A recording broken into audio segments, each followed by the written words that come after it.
ইনসাফটা কই? ইনসাফ, আমরা এখন খেতের দিকে আসছি। এখানে হচ্ছে খেতের অবস্থা পুরো খারাপ হয়ে গেছে। বৃষ্টি হয়েছে অনেকদিন, তো এদিকে আসাও হয় নাই। তো দেখতে আসছি এখানে কি অবস্থা। আর এই যে ইনসাফের কুলে নাই, আদিবের কুলে ইনসাফ। আমি ভুলবার বলে দিচ্ছি ঘুম থেকে উঠে এসে। ইনসাফ তোমরা কই? তাই চাপ চাপ।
এই যে দেখেন এখানে কি অবস্থা করতেছে ওরা, কি অবস্থা হয়ে গেছে খেতে, পুরা ক্ষেত নষ্ট হয়ে গেছে বৃষ্টির কারণে। এই যে দেখেন গাছ থেকে সবগুলো সবজি টবজি সব নষ্ট হয়ে গেছে একদম। এই রুবা, এদিকে এদিকে ময়লা আছে, তুমি এদিকে উঠে যাচ্ছ, চলে আসো। এই যে মূলত হচ্ছে ইনসাফ ঘুম থেকে উঠে আসছে, সেজন্য অবস্থা হয়ে গেছে মুখেরও। হাদির নিয়ে আসছে ওকে, আসো। কোথায় তুমি? কেন দাঁড়াও, আমি আসতেছি। ওকে একটু তুলে আনা তো বলে আদির। এই যে দেখেন আর গাছের অবস্থা দেখেন, মরিচ গাছের অবস্থা সব ভেঙে গেছে। এই যে হারে আমার এই মরিচ গাছটা কিন্তু একদম ভালো আছে, কারণ এটা এদিকটাই উপরে করে একটু রোপণ করছিলাম, সেজন্য দেখেন এখানে কিন্তু মরিচ ধরছে অনেকগুলা। এই যে এখান থেকে আমি অনেকগুলা নিয়ে গেছি, আর এখনো অনেক আছে। এই যে দেখেন কি সুন্দর লাগতেছে, দেখেন মরিচগুলা একদম সুন্দর সুন্দর করে ধরে আছে। এই যে মাশাআল্লাহ অনেক ধরছে কিন্তু। এই যে দেখেন, তো এই গাছটা হচ্ছে মূলত একটু উপরে করে রোপণ করছিলাম, সেজন্য সুন্দর করে হয়েছে। এই যে ঠিক করে দিই, আর সবগুলো কিন্তু পানিতে নষ্ট হয়ে গেছে বৃষ্টির পানিতে। এই যে এগুলো চলে আসছে আমার সাথে সাথে, আমি বলছি আমি একটু ক্যাতের দিকে যাই, দেখতেছি ওরা চলে আসতেছে আমার সাথে সাথে।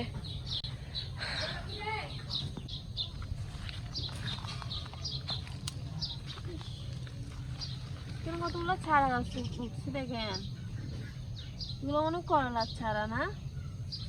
হ্যাঁ, ছোটো ছোটো অনেকগুলো করলার ছাড়া দেখা যাচ্ছে এখানে। তো আমি এদিকে আসতেছি তো মারিচ নেওয়ার জন্য। নেওয়া মানে কল করে বলছে ও নাকি মারিচ খাবে। এই যে এগুলা এগুলো হচ্ছে চিংড়ি দিয়ে রান্না করি আমরা, তো ওইগুলো কিন্তু খেতে অনেক মজার হয়।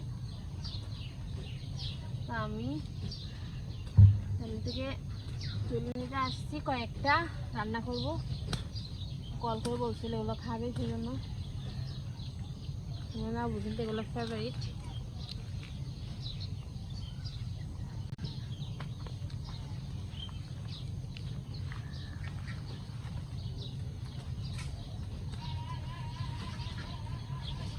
যে দুইটা নিচ্ছে এই দুইটা দিয়ে হয়ে যাবে রান্না। একটা নেব, ছোট থেকে একটা নিই।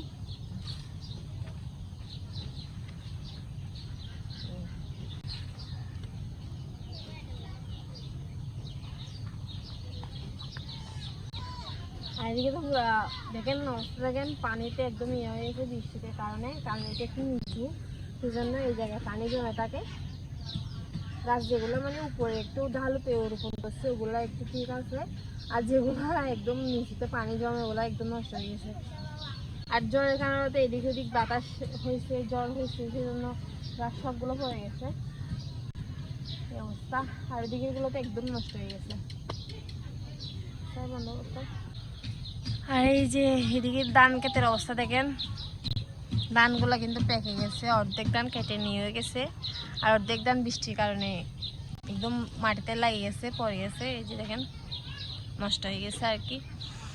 আর যেগুলো ভালো আছে সেগুলো কিন্তু এখন কেটে কেটে নিয়ে যাচ্ছে, যার যার ধান সে কেটে নিয়ে চলে যাচ্ছে। এই যে অবস্থা, বৃষ্টির কারণে চারিদিকে আমাদের এই অবস্থা।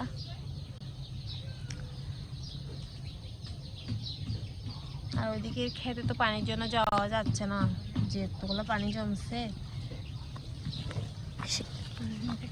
দেখেন পানি দিয়ে কি অবস্থা, এই রুট দিয়ে কিভাবে যাওয়া যাবে, সেই জন্য এদিকে যাওয়া যাচ্ছে না।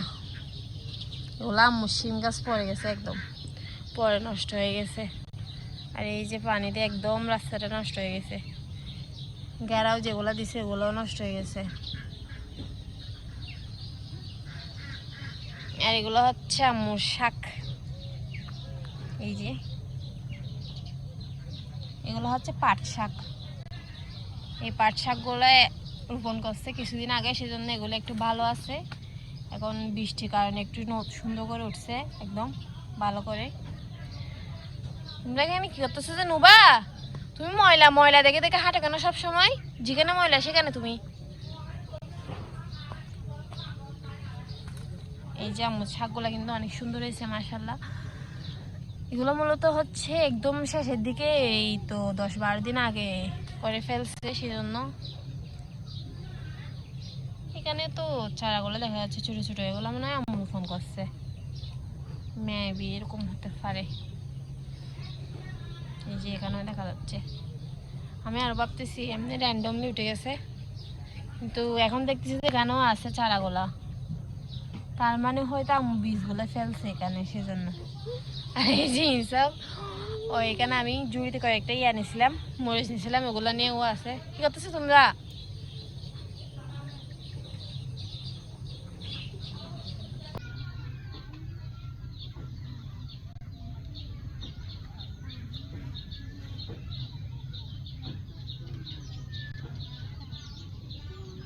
বলনি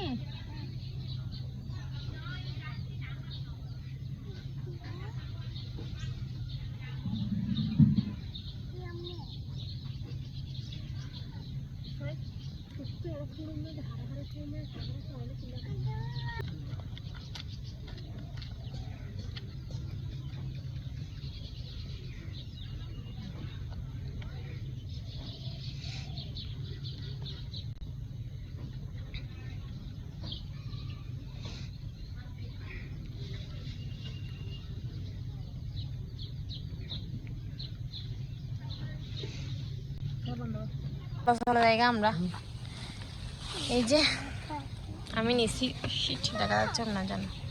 এই যে আমি কয়েকটা নিয়েছিলাম, বলছিলাম আপনাদের মারিচ নিছি, এগুলো রান্না করবো।